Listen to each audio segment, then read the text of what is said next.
up? It's Frank from the Jeep Life Podcast. Today I have Will and Kristen's 2016 JKU Sahara, and we're going to be installing a set of JKS Quick Disconnects for the sway bar. Here's the stock sway bar end links. We're going to be taking this off using a couple of different tools, and let's get started.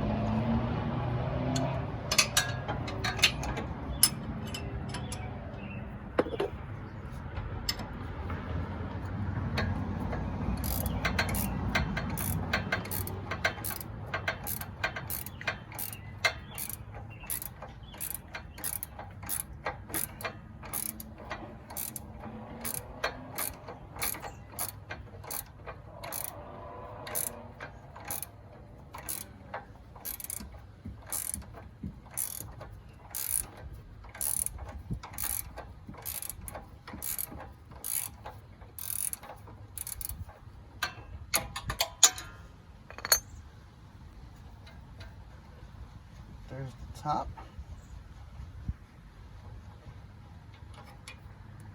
And the bottom one was on there pretty tight, so I'm actually going to use an impact gun to zip this one off.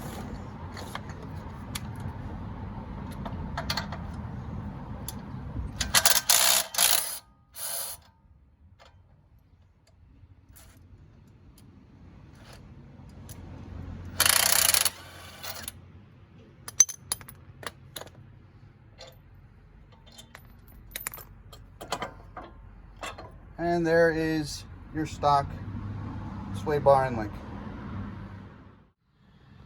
So the JKS Quick Disconnects come with your upper mounting posts and your lower mounting posts. They come with the nylock nuts, but they also recommend using some blue Loctite thread locker on there. So let's go ahead and get these in there.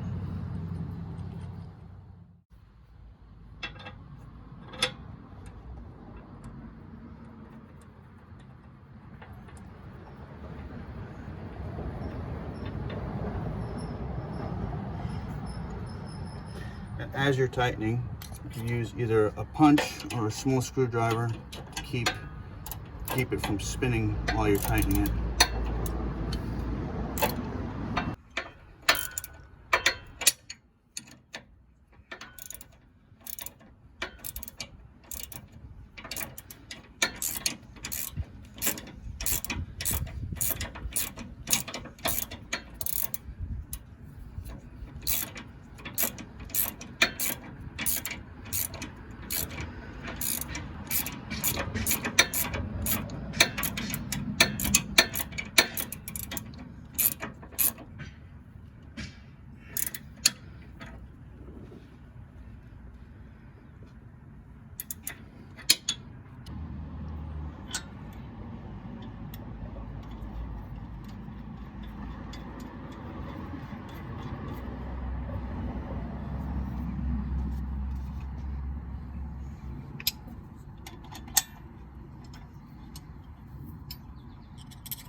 And after your mounting posts are in, all that's left to do is to adjust the length of your sway bar disconnects to match the lift height of your vehicle.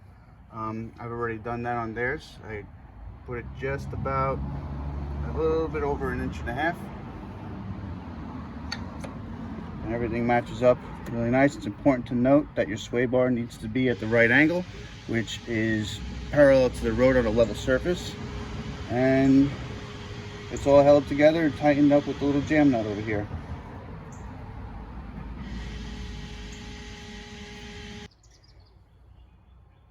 Once everything's in and installed, all that's left to do is install your locking click pins in.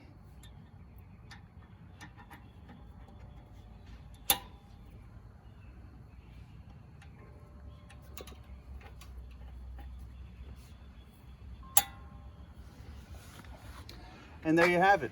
It's a nice, easy project that shouldn't take more than about an hour to do. And yeah, once you actually get to the trails and you disconnect your sway bar, you'll notice immediately the ride quality is a little bit different. Going over bumps and obstacles makes it a little bit easier. You'll have more axle articulation, and it just makes it for a much better overall experience. And that's basically it, guys. And good luck on your next project.